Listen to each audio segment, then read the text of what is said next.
Emmett says, let's start. Thanks, Emmett. Welcome to Second Wind. We're very excited. From all the way from Livingston, we have Michael Earl Craig reading with Sam Robison.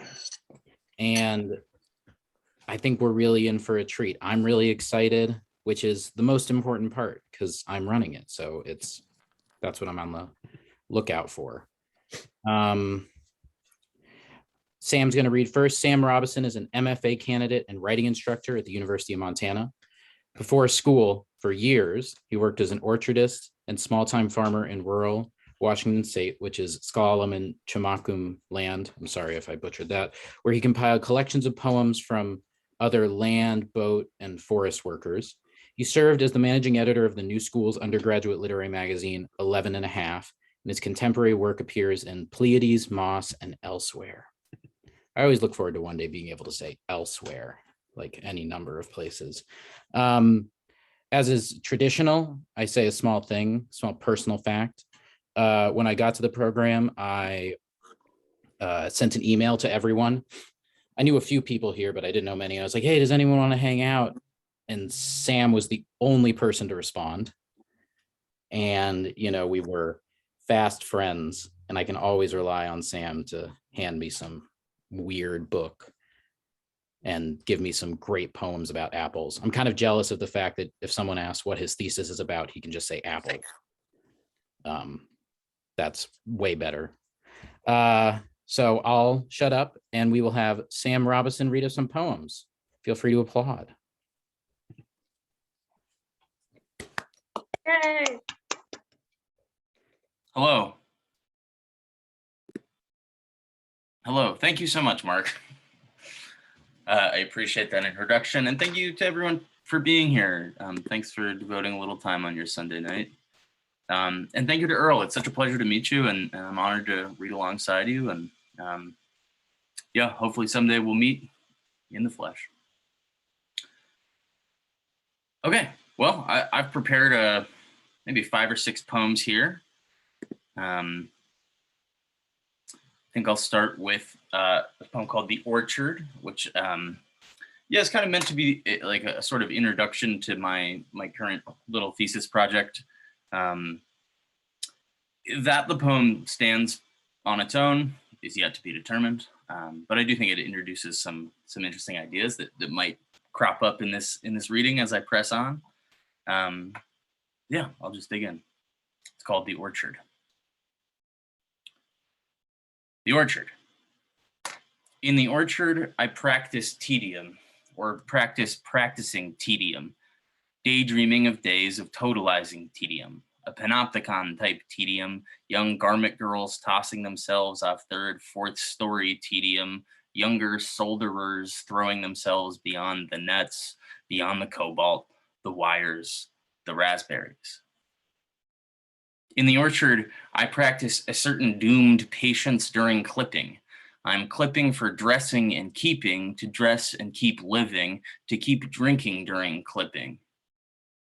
I cut out dead wood, and I cut out too living wood, wood which would threaten partner, wood which threatens droop, wood which promises to us too much fruit. And in the orchard, I think unbelievably beautiful thoughts. Big dumb tableaus arching and dripping into orderly bucolic green runs. And in the orchard, I love the wasp. I love the heron, the kestrel, the earwig, the goose breeding eggs from dead weeds. In the orchard, there is the orchard and the orchard of the mind. There, dull dreams humming dim lit turn duller in my dressing and keeping. This constant keeping kept breathing by boredom. And so, in the orchard, I practice listening to the big orchard of boredom, practice walking down its balmy aisles, and find most often worrywart, mealy-mouthed imprints hanging from childhood-colored trees. I pick the fruit there, lurching toward forgotten, rolling down the stale berm of the almost lost. Of course, also always in the orchard is the orchard of the future, the orchard grown old. It's there I placed my most tender thoughts, thoughts tenderized by the spacious abandon of big time, by the difficult release of the right now, by enduring knowing or knowing enduring, and in the orchard of the future, in its slurry of hope, there are enormous live trees and dazzling habits and bins of bittersweet fruit awash in a honey-hung sun. In the orchard, I keep clipping, and clipping will feel like shaping, can feel like sculpting, but it's cutting and keeping, moving. Because all around in each orchard, in this orchard, soundless trees blush and quake and start their bloom. Thank you.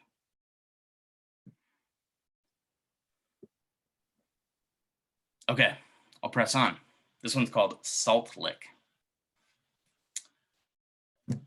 A mistake to use this perfect fallow field to metaphor my floundering.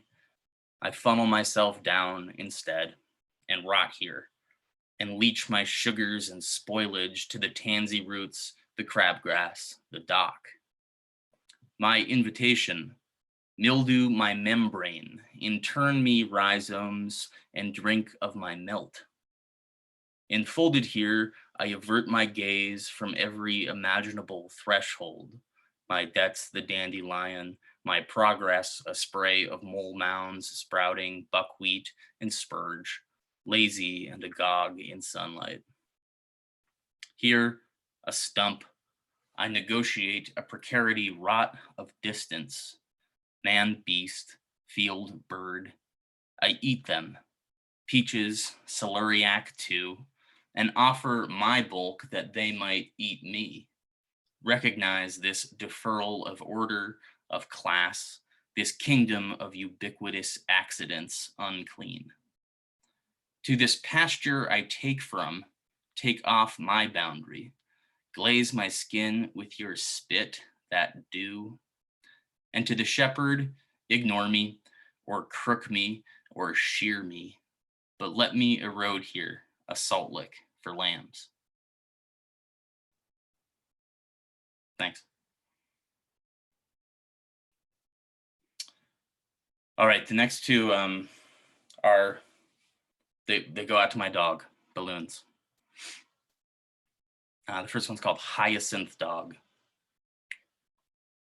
Hyacinth Dog. In my house, an interplay of pink hyacinth and dog piss. A kind of sour olfactory language, smirking and sharp.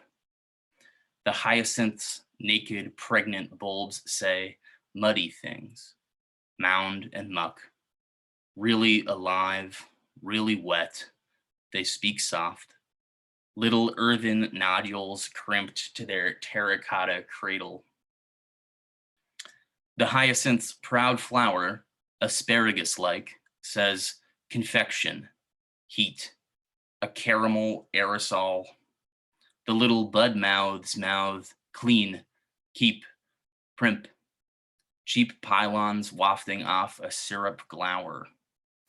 The dog piss puddles, warm and sleeping, mumble old stories. Carpet a kind of understory a kind of carpet.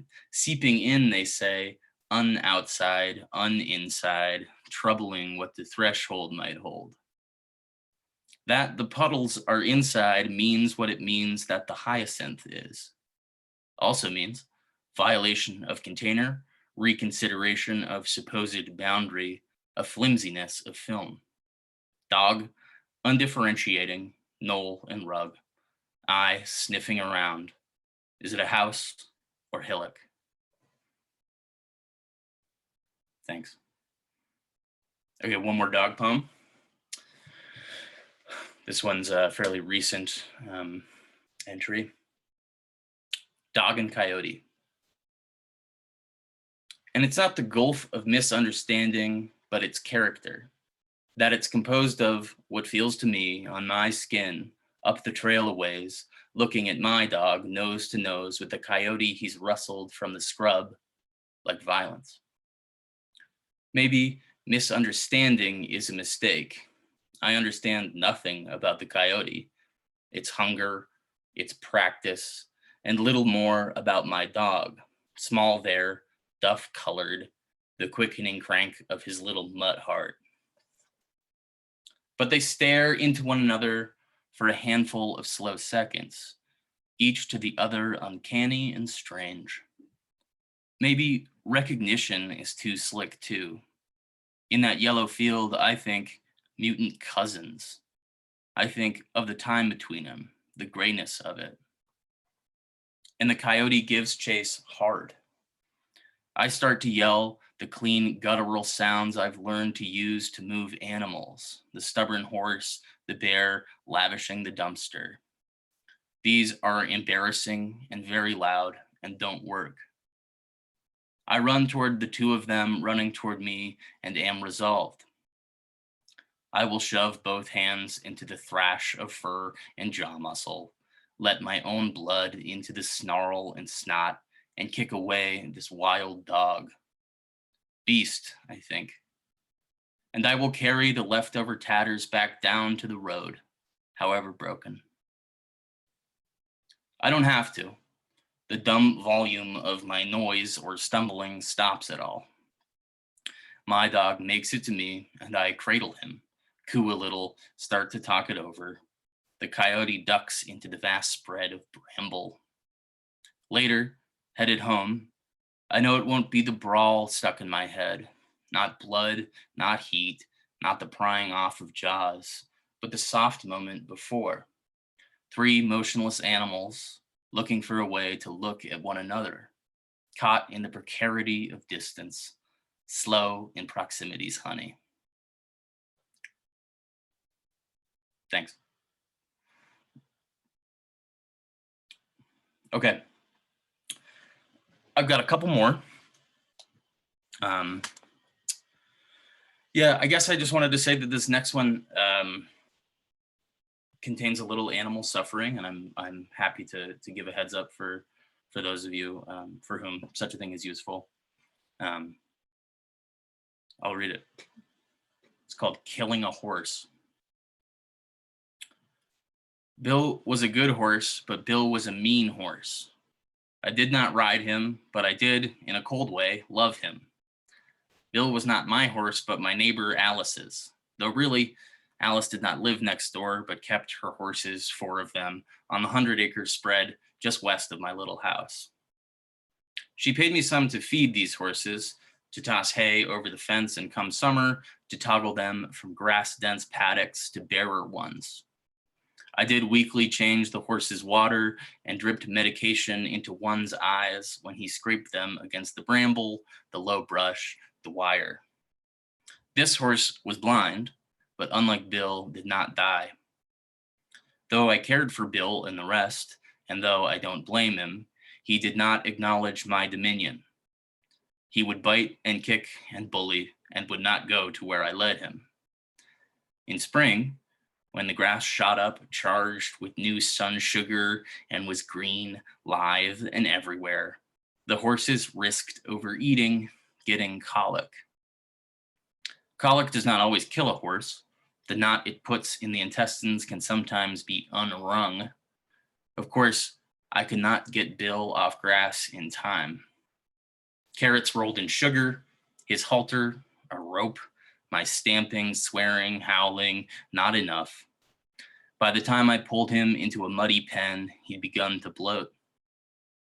I gave him only water for 2 days, but the knot was set, and come morning, I found Bill dead in a corner, an enormous, wet, horse-shaped stone. Alice took the ferry from Bellingham and got out of her car already crying. Not your fault, she kept promising. Of course, I knew it was.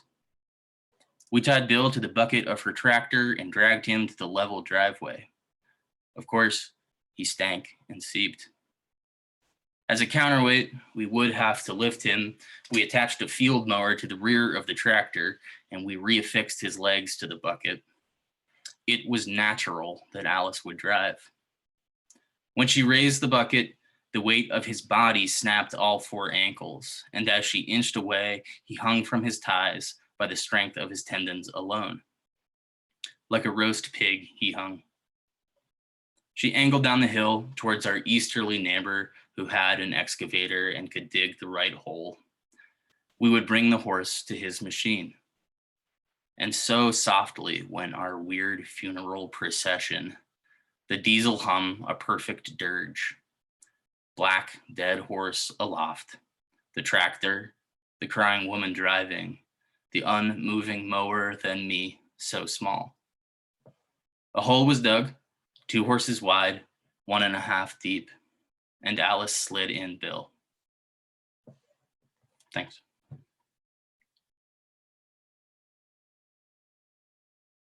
Okay, just one more. This one's called Wildflowers. Walk far enough into the wilderness above town, you'll find apple trees and the odd asthmatic lilac. They are there, the pamphlet at the trailhead implies, because there had once been a town. Post office, good road, something like a school. The apples were planted in the backyards of homes now gone, whatever rough-hewn wood, soft chinking, shingled roofs, now eaten by the soil which bore them. Macintosh, if I had a guess. The apples.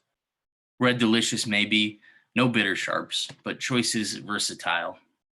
Sweet enough for a pie, tart enough for cider, cultivars worth snacking on here and there.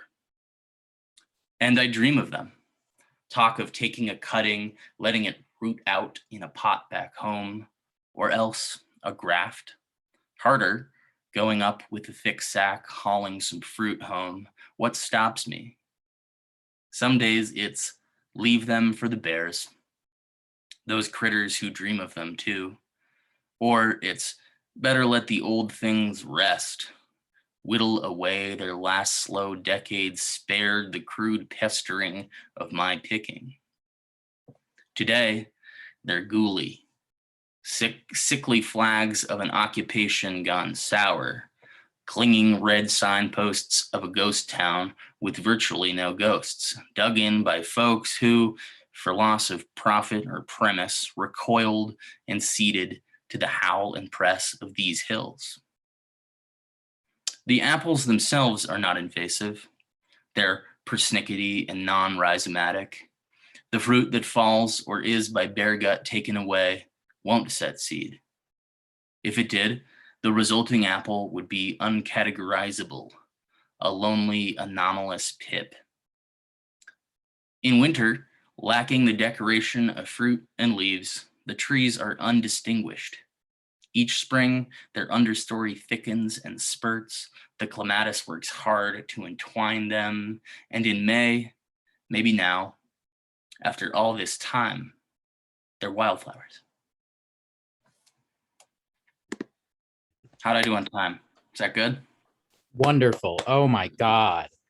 I've even heard, a couple of those poems, but well, don't mute yourself just yet, Sam. You still have another job. That was spectacular. I loved reading them the first time, and it's great again. But yeah, good on time. But I will let you introduce Earl, and we can keep on rolling, and then you can read all the beautiful compliments you're getting in the chat. Okay. Well, thank you, everyone. Yeah, I'd love to introduce Earl. Yeah, I'm so grateful to meet you tonight, Earl. I've written a little introduction. Here's what I've got. I first encountered Michael Earl Craig's work sometime during my undergraduate studies. I was a kid from Podunk, Colorado, nudging my way through a degree in poetry in the heart of New York City.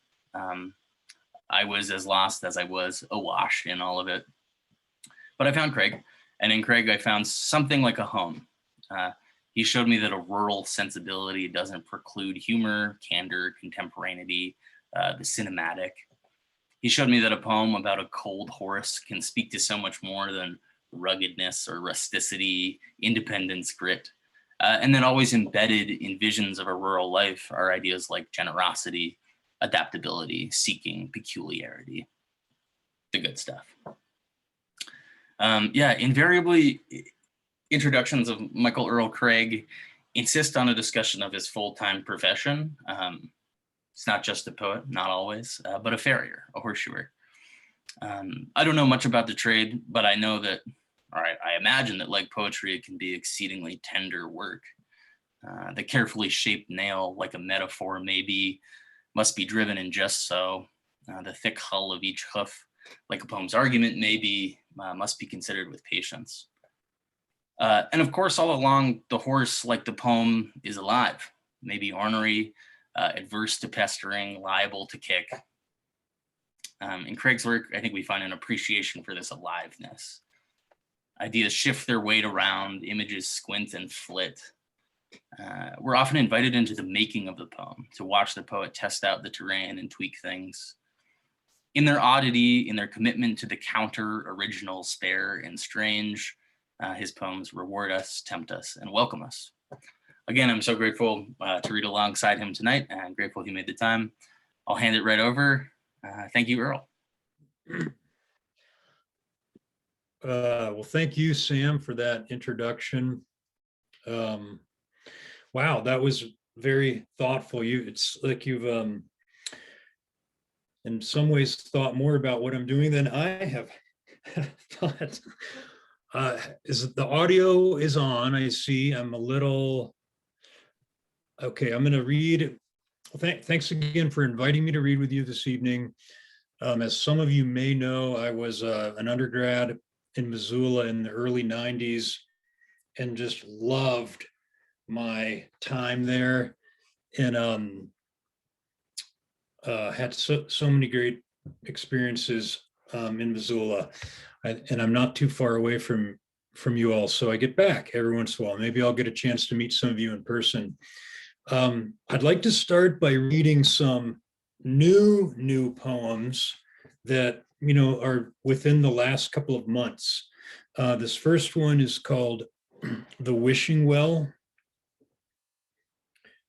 When they drained the town well, they found over 40,000 old tires, hundreds of library books, 9 baby buggies, and a manual typewriter. There were no coins. The tires were carefully removed and tossed into the bay for safe storage. An unmistakable voice was coming from a tree. We both looked at each other. We knew who it was. Does anyone happen to have a pair of tweezers I could borrow? A dime has fallen into my piano. We patted ourselves down. Each of us did, for probably 10 minutes thinking, wait, do I? Then I patted you down, checked all of your pockets, and even where you had no pockets, and you in turn patted me down front and back, at times a little roughly, saying things like tweezers and any tweezers there? But none of this is crucial to the story. When they drained the well, they found a rusted pistol, which was revealed to be a toy gun at the exact moment that a second toy gun turned out to be a loaded Glock. Then they stumbled upon a very old set of men's parallel bars in the woods at the bottom of the well. They still felt remarkably solid.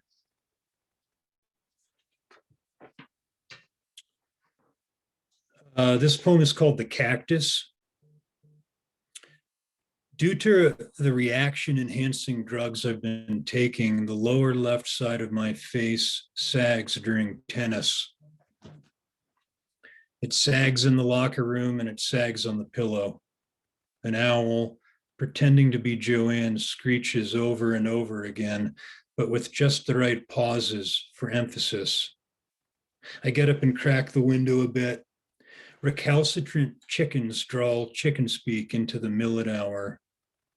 I hear wine evaporating on the neighbor's kitchen counter. Let's face it, I'm sensitive. The cactus wears Jimmy Choo's signature.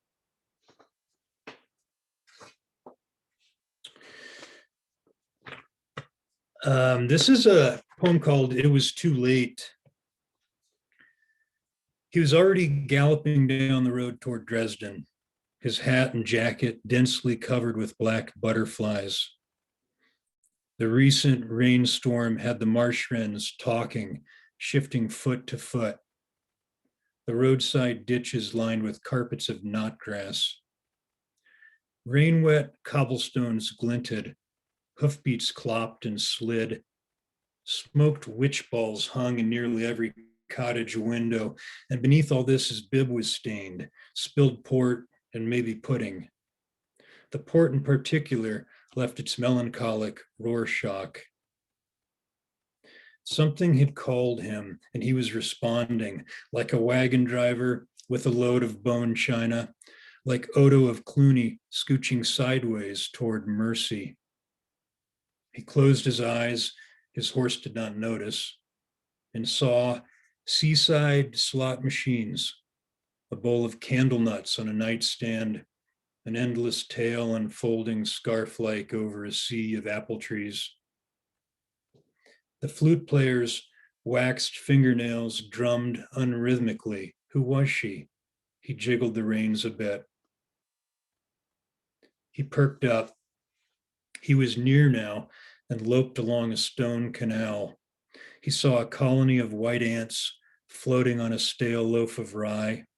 He saw an ornate sign announcing the Worshipful Company of Languor.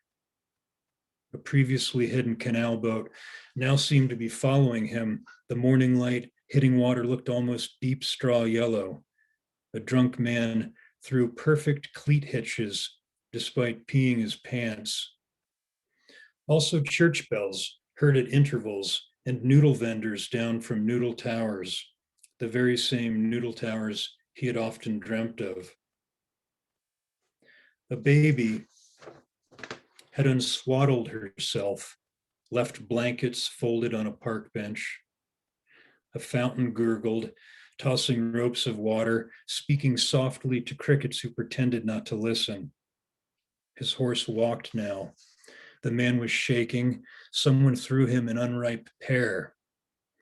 Then a sudden flash like a pain in the necklace. He heard a rattle of loose pearls bouncing down a steep staircase, or thought maybe he did, as the executioner stepped up with his single horsehair for paintbrush to add floating specks of dust to sunlight streaming into dark bedrooms.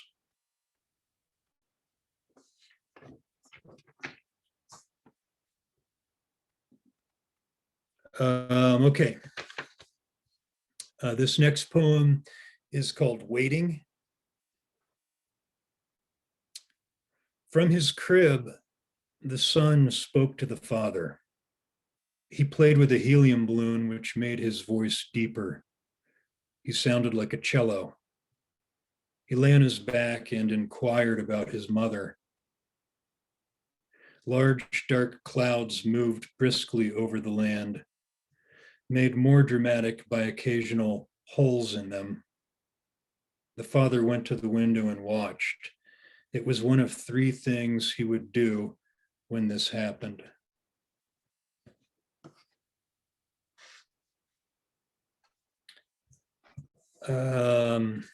This next poem is called The Ghosts of Castle Owls Past. The grumpy castle owl last night was communicating with other owls, past owls. They spoke back to her, it seemed, from desolate trees and the wetness of the rain. They compared notes, owl notes, remembering, and took new notes, new owl notes, their future memories. There was the baby one autumn. They could not agree as to which autumn, tossed from the bell tower to land safely on a dense pile of twigs the gardener had forgotten. This baby went on to grow quite large, had dark sideburns that resembled helmet straps, looked like a murderer his whole life, but was actually as meek as they came, had a beautiful singing voice. Across castle grounds rolled a mixture of fogs, different fogs from different ages. The owls called to this man in their soundless way and waited.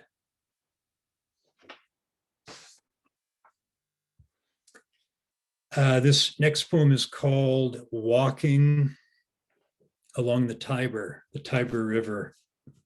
Walking along the Tiber. It grew more and more quiet the longer I walked. A blue heron watched me, and loads of feral cats ran the path looking cross-eyed and scrawny. The road turned to dirt. Old men played cards in groups, quietly massaging their chins. The younger men sat alone in lawn chairs, under umbrellas, fishing for asp and common barbels, slingshotting maggots over murky water. I kept walking. There were the sky blue eyes of a broken doll in matted grass. There was a trampled turban and what looked like a busted off stiletto stuck in mud. I continued along the road. It got narrower, turned into a footpath. A rich mineral smell wafted in from what might have been the center of all mineral industry, which was when I came across it, a canvas hug tent on the Tiber. I pulled the flap back and stepped inside, and straightaway hugged was I by different people of different ages and genders, some hanging on longer than others, sometimes two at a time. An older man hugged me quite hard. With his face pressed against mine, he looked through me and through canvas at the big nothing in the woods, like an exorcist on lunch break, and I let him.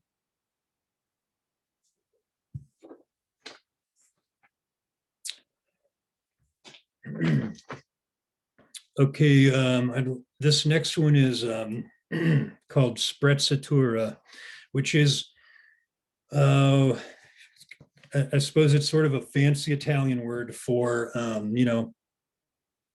style, studied nonchalance, kind of casual style, maybe. Sprezzatura. Somebody, I came across this word, I thought it was interesting. It landed on top of this poem as the title, Sprezzatura. To put your nose so far up another's ass that your ears bend, that your eyes water, that your heels lift off the ground a bit as you press in there so hard you do something permanent to your cheekbones. It is the nature of nature. It is a mysterious talking bow being lifted. It is the bowstrings being drawn, two calloused fingers. Tall grasses flattened by the wind. The drinking of iced tea from a hollowed log.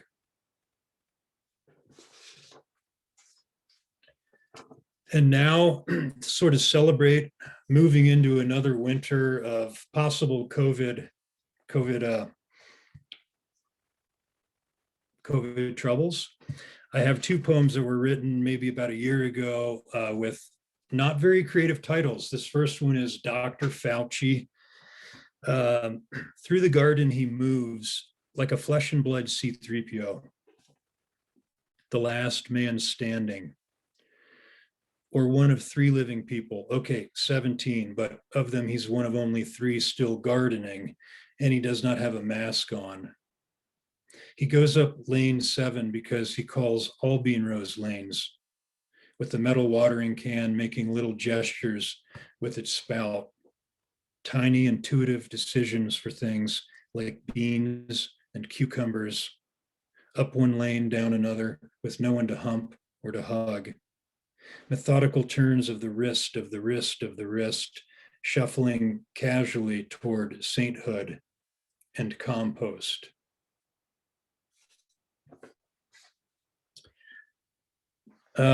This next poem is Shelter in Place. Snow in yard looks fake coming down, or maybe digital, above reality, staged somehow and moving slower than snow should. Big red chairs getting snowed on, snowed past, cinematic, and wet books on porch getting wetter. Shit. You say you like to think your old bike might talk to the canoe in the garage when we're not there, that even the dust has thoughts, but it doesn't. The garage is a vacuum. You stir your drink with your finger, looking almost wall-eyed for a sec. I've shaved my beard just as you start growing yours. Why don't we make our own jigsaw puzzles, you say, before we sit down to work on them? I reach over and stir your drink with my finger as loads of ennui course quietly from one cold end of the house to the other.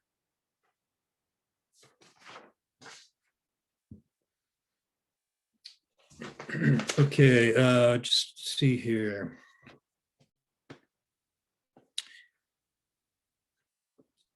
Wallace Stevens hesitating before an evening playing bridge. Like an applesauce company owner who lays awake most nights thinking about that baby food company accused of having glass in their baby food, he paused on the wet stoop before ringing the doorbell.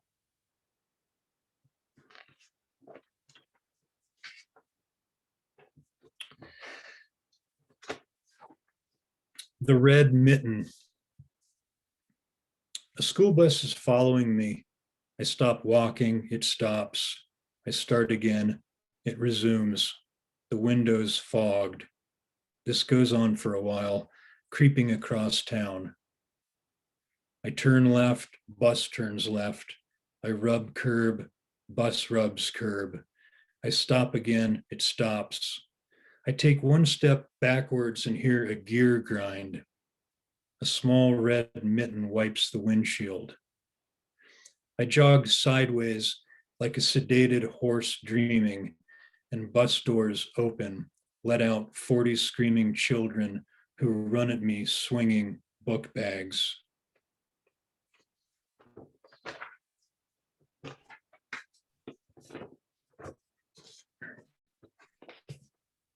Okay, I'll read two more. This is The Return of Stanislaus. This poem was written after I saw a painting on a trip in Spain a few years ago, and it's by Giuseppe de Ribera, Magdalena Ventura with her husband and son. I never know whether reading poems like this without people being able to see the painting is as useful or as good or not, but I tried to write about this painting for a few years, and then recently was able to come at it from a little different angle. So this is called The Return of Stanislaus, and it's about this painting. Now that the corn is up and the hay is down, or that the hay is up and the corn is down, now that the scythes have been touched up, have been oiled lightly and hung in the rafters, now that bucolic wonder has washed across the valley, has flowed like champagne light into every nook known, now that the wheat has been separated from the chaff, never again one to intermingle with the other, and the pheasant has been shot on the run, or even if it wasn't running, and plucked of every feather on the trail in the dust, and hung then from the pommel for any traveler to see. Now that the horses have been greased and carefully parked under waxed tarps, where they will wait in beige box stalls for oats and maybe apples. Now that night has fallen, now that the comet can be seen in the sky, but probably won't be, and the smell of baked bread is moving through castle corridors, and the feeling a foot might have as it passes up out from a stocking is not entirely out of the question. Now that candles are lit, that mice are on the move, that dried blood has marked the stoop, it is now that I bend down to lift the little one into position, now that day's been on the run and ran, and out from shadow steps my Stan. Okay, one more poem. This is an insomnia, one of many insomnia-based poems that get written. Preparing for sleep. I lay in the dark on my side, thinking about the different sides that I'm aware of. The side of a horse, the side of a ship, old Ironsides, a side of beef, a side of slaw, big spoon of mac and cheese and its subsequent ramekin, then ramekin production, the glazing of ramekins, the inspections and the bubble wrap. I extend 1 foot out from under the covers, the cover of night, the album's cover, the barbecues, its rustic joie de vie and waxed cotton canvas duck. If it looks like a duck, walks and quacks like one, it might be a goose, the goose who crossed the road, why did he do it? And later the goose confit, meat in its own fat, a fat lip, a fat knee, the fatness of cats who, I retract my foot, can't fit through the door. Not just cat doors, but any door that groans a bit, any door that vibrates, the old door of redemption, the door of deep feeling. Okay, thank you. Wow. Oh my God. That was so wonderful. When